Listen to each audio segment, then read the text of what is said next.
أجمعين. المكرم رئيسة الجلسة، المكرم أستاذ والأستاذة، المكرم جميعا مستمعين. السلام عليكم ورحمة الله وبركاته. الحمد لله رب العالمين، والصلاة والسلام على أشرف الأنبياء والمرسلين وعلى آله وصحبه أجمعين. أما بعد،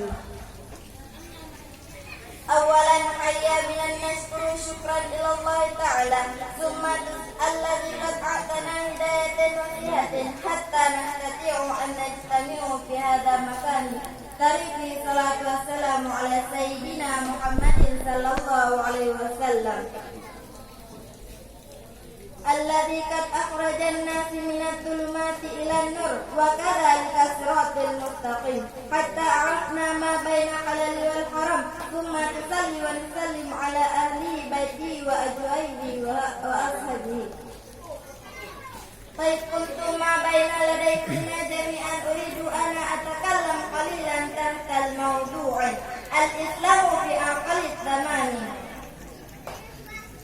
معاشر المسلمين رحمكم الله، إذا نحن نفتح طريق الإسلام نجد بأن أهل قريش في تقتل وتجادل وليس له روح الإنسانية وأخوة بينهم، والرق والعبودية قد كان عادة بينهم، وطبيعتهم في ذلك الزمان كالأولاد في الضلالة.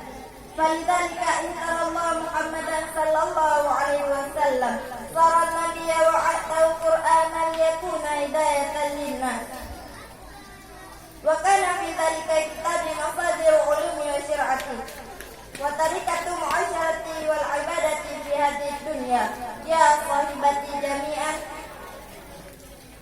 الآن في أواخر القرن 20 نهض مسلمون في بلد من البلدان كمثل بلد فلبين، ولو كان مسلم تحت رعاية أمراء أروي وغير ذلك.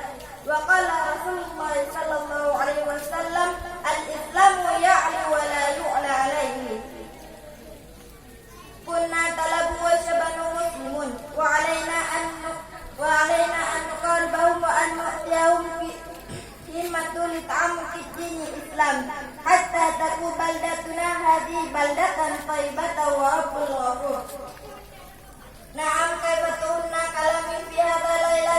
شكرا كثيرا. آخر كلام، السلام عليكم ورحمة الله وبركاته. وعليكم السلام.